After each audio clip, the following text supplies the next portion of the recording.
ফল পাবেনি। সে বলো, নাম তুমি যেভাবেই নাও, भाय कुभाय अनक आलस, नाम जपत मंगल ভাব দিয়ে নাও, কুভাবে নাও, আলস্যের মধ্যে নাও, ঘুমিয়ে ঘুমিয়ে নাও, যেভাবে তুমি নাম নেবে তার মধ্যে তোমার মঙ্গলই। প্রেম সে বলো। এখন কেউ কেউ প্রশ্ন করে যে মহারাজজি, জপ করতে করতে কি কথা বলা যায়?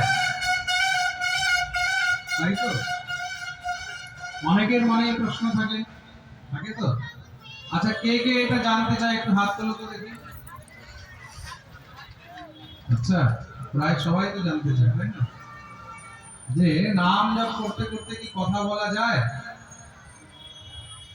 একটু সুন্দর করে মন দিয়ে শুনুন। নাম জপ করতে করতে কথা বলা যায় কিনা এটা বড় বিষয় নয়, বড় বিষয় হলো কথা বলতে বলতে কি নাম জপ করা যায়। উত্তর হলো কথা বলতে বলতেও নাম জপ করা যায়। প্রেম সে বলো। তুমি কথা বলছো, কথা বলতে বলতে তার মাঝখানে নাম জপ করা। এবার তুমি জপের মালা নিয়ে যখন জপ করবে, তখন জপের মালা নিয়ে জপ করলে সে সময় কিছুটা নিয়ম মেনে চলা উচিত, কিন্তু তথাপিও মধ্যে মধ্যে কখনো কখনো জপ করতে করতে কথা বেরিয়ে যায়, কারোর সঙ্গে কথা বলতে বলতে কথা বেরিয়ে যায়।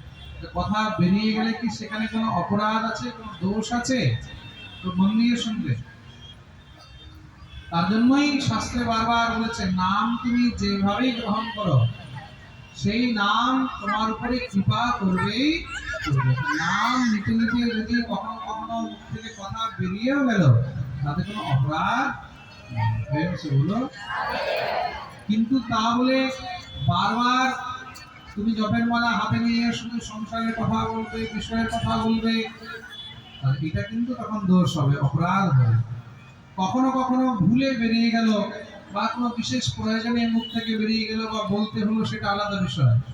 অন্যথা নাম জপ করতে করতে অন্যান্য কোনো বিষয়ের কথা বলিতে নেই, এটাই হলো নিয়ম। কিন্তু যদি তুমি বীজ মন্ত্র জপ করছো, তুমি যদি বীজ মন্ত্র জপ করছো, গুরু মন্ত্র জপ করছো, সেই অবস্থায় তুমি জপ করতে করতে কথা বলতে পারবে না।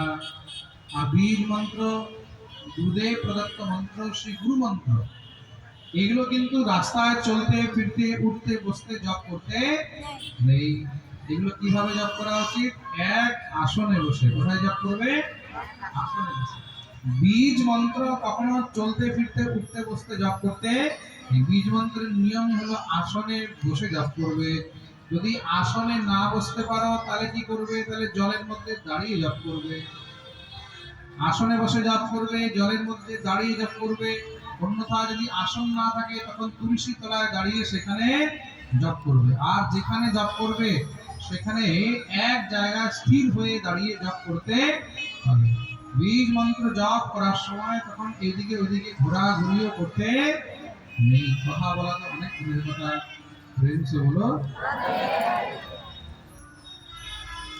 আর যদি তুমি সে সময় কথা বলো, তুমি যদি সেই সময় সংসারী চর্চা করো, তার মানে মনে রাখবে তোমার নাম অপরাধ। তার নাম তুমি যেভাবেই নাও, বিছানায় ঘুমিয়ে ঘুমিয়ে নাম নিতে পারো। মন্ত্র স্মরণের তার জন্য জপের মালা আলাদা রাখা উচিত। ঘরের মধ্যে সবসময় জপের দুটো মালা রাখবে, জপের মালা দুটো রাখবে। মন্ত্র স্মরণের জন্য আলাদা একটা রাখবে, আর এইদিকে ওইদিকে চলতে ফিরতে উঠতে বসতে চারিদিকে জপ করার জন্য তার জন্য মালা আরেকটা আলাদা রাখবে। বুঝতে পেরেছো? পেরেছো বলো।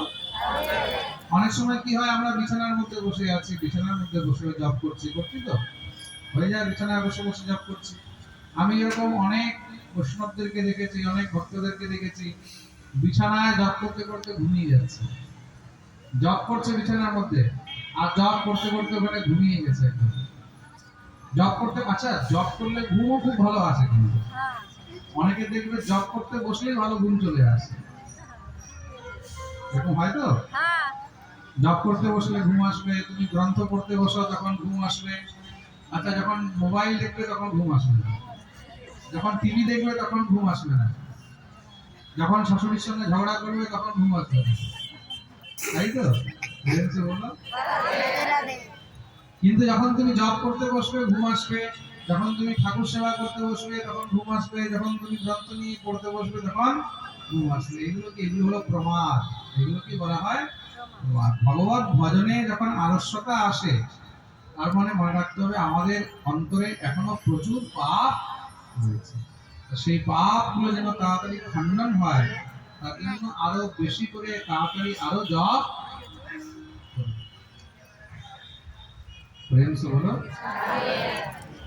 মহাপ্রভু বললেন এবার থেকে উচ্চস্বরে হরিনাম করবে। কিভাবে করবে? উচ্চস্বরে হরিনাম করবে। কেন? পশু পক্ষী কীট ভিন্ন বলিতে না পারে, শুনিলেই হরিনাম তারা সব করে। আমি যদি মনে মনে জপ করছি তাহলে আমার কল্যাণ হচ্ছে, তাই তো? কিন্তু যখন আমি উচ্চস্বরে নাম করছি তখন কি হচ্ছে? সেই নাম 10 জনের কানে যাচ্ছে। যাদের কানে সেই নাম যাবে কি হবে? তাদেরও মঙ্গল হবে। তার জন্য হরিনামকে ভুবন মঙ্গল হরিনাম বলা হয়েছে। কি বলা হয়েছে? ভুবন মঙ্গল। এই হরিনাম দিয়ে সমস্ত জগতের মঙ্গল হয়। নাম প্রচারে এবার বেরোতে হবে। মহাপ্রভু সবাইকে নাম প্রচারে লাগিয়ে দিয়েছেন। সবাইকে আলাদা আলাদা দিশায় মহাপ্রভু রোজ পাঠায়, যাও তুমি আজকে ওই পাড়াতে যাবে, ওইদিকে নাম সংকীর্তন করবে, তুমি ওই পাড়াতে যাবে, তুমি ওইদিকে যাবে, তুমি ওইদিকে যাবে, সবাই আলাদা আলাদা জায়গায় নাম সংকীর্তন করতে বেরিয়েছে।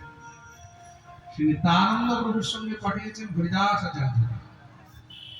নামাচার্য শ্রী হরিদাস ঠাকুরকে নিত্যানন্দ প্রভুর সঙ্গে পাঠিয়েছেন। নাম প্রচারে বেরিয়েছেন। নাম প্রচারে বেরিয়ে তারা নগরে নগরে শুধু নাম প্রচার করছেন। যেখানেই যায় সেখানেই গিয়ে শুধু নাম প্রচার করেন। কৃষ্ণ ভজ কৃষ্ণ কহ, কৃষ্ণ ভজ কৃষ্ণ কহ। সব জায়গায় শুধু মহারাজ একই কথা।